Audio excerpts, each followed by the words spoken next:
The client we interviewed is a student here at GCU, and she's a mildly active student who competes on the GCU club swimming team and goes to the gym once to twice a week. In this interview, we identified that her main goals are to build overall strength and muscle and have a more consistent exercise routine. She is somewhat experienced in the gym, but would like a workout plan to help her stay consistent and target the specific muscles that she's working on strengthening. She also believes that improving her exercise routine will help her feel better and healthier in her daily life. Motivational interviews are important to conduct so they can get a baseline of the client's current situation and how to improve it. The questions asked during these motivational interviews are also important. Questions that are close-ended should not be focused on because they end with a quick yes or no answer. These do not allow the clients to expand and elaborate on what they are talking about. Asking open-ended questions, on the other hand, that are including how can I help you with, allow other possibilities and allow the interviewer to understand more of what the client is dealing with and how to improve that situation. The basis of these questions were based around these ideas. The first question that we came up with was, what kind of sports or physical activities do you enjoy participating in? This question allows us to understand what will be most productive for them to do. And if we can find something they enjoy, maybe they'll stick to it more. Where do you want to be in your fitness journey in 6 months? And what kind of environment are you most productive in? These questions set goals and allow us to understand how they'll be productive and how we can reach them to their optimal benefits in the fastest way and easiest way possible. What are some of your goals you are trying to strive for in fitness? This question will also allow us to understand their motivations and why they actually want to be in better shape and what for. Can you speak a little bit about your experience in the gym? Understanding their experience understands what they are capable of and how we can make a program design based on what they already know. This will allow us to not make anything too difficult or too easy for them. Do you have any past or present injuries that may affect your training program design? This question will allow us to also understand what exercises should be performed. Say if they have a knee injury, we wouldn't want them to do heavy single-jointed knee exercises. And the last question, why do you think it may be necessary for you to change your current fitness level? This question allows them to truly step back and think, why are they doing this? Why do I need to change my fitness level, and what are my true motivations? Hi, my name is Nathaniel Decker, and I'll be talking about the tests and evaluation of the tests with our client. The two tests we decided is anthropometrics and the bioelectrical impedance analysis. Both of them are body composition tests. We know that our client is involved in sports and goes to the gym very lightly and very few times, and we want to determine where she should start off in the gym and base our analysis off that. So the bioelectrical impedance analysis is a device that goes through and takes advantage of how our muscles have different electrical currents, water and stuff passes through, so it can identify body fat percentage, lean body mass, like total water in like the body. So as we saw, for generally regular women, body fat percentage with that test is around 20 to 32%. Due to the fact that our client is an athlete, we expected it to be lower, which it was. It was around 17 to 18% fluctuating. And the total amount of water inside the body was around 60%. And then lean body mass, so like mass includes muscle, bones, and organs, differentiated towards the test, and we weren't able to get a good read on it. But anthropometrics, we use that as well as a different measurement. We measured her height, her weight. She was 5'7", 130 pounds, female, and we were able to get a BMI.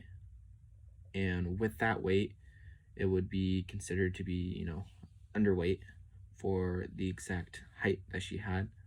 But again, as an athlete, that BMI doesn't really stand for anything too significant, because athletes are going to be on a lower amount of weight than the rest, due to the fact that they're constantly burning a lot of calories and constantly eating.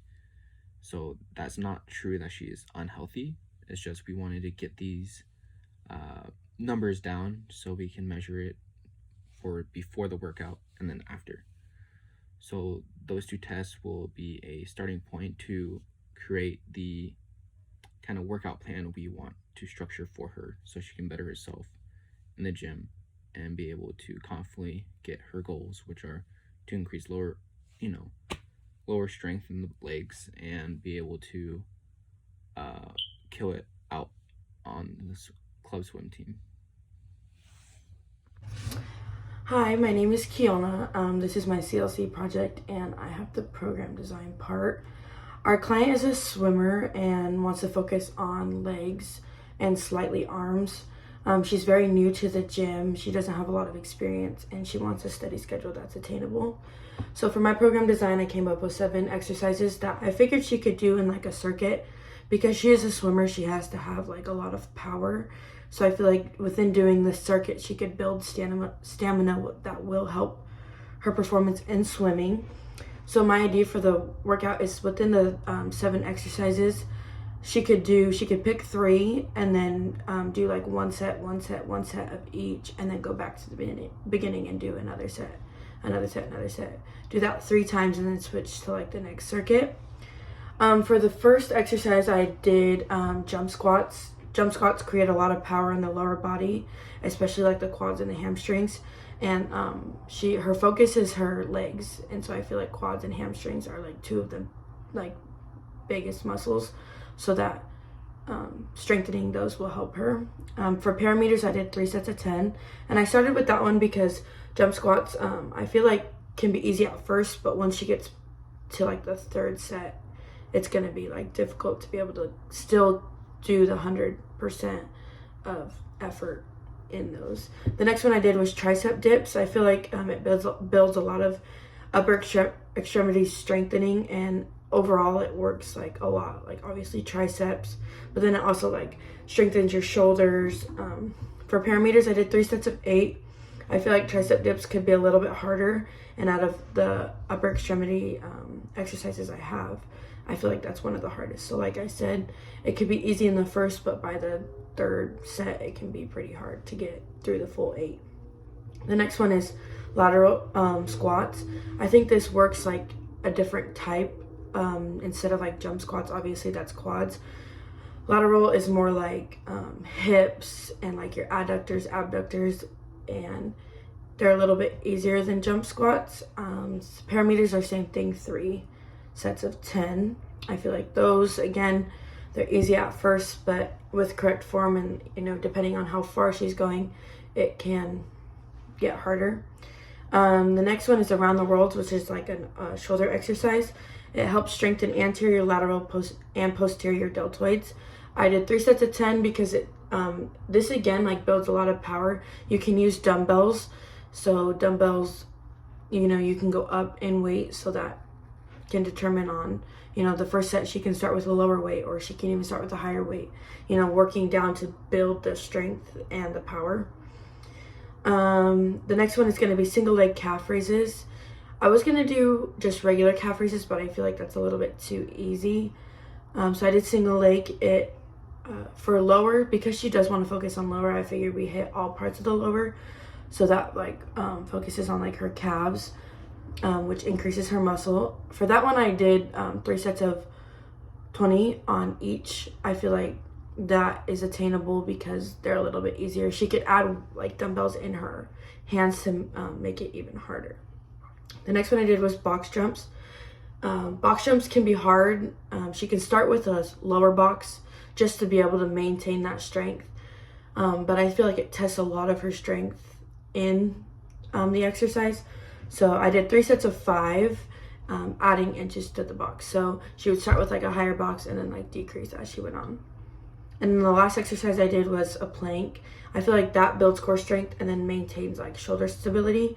So then again, like I know she's not really focusing exactly on upper body, but I feel like it maintains her upper body. And then like I said, swimming does require a lot of stamina, so I feel like being able to have like core endurance is good. The parameters I did was 3 times for a minute. I chose some of these exercises because they're simple to do in a gym, and she hasn't quite, she doesn't have a lot of experience in the gym. I think she has, easy access to these exercises because, tricep dips, for example, you can use the bench, and she's really only using dumbbells and she's using a box. She doesn't have to know so much about the gym to be able to do these exercises. So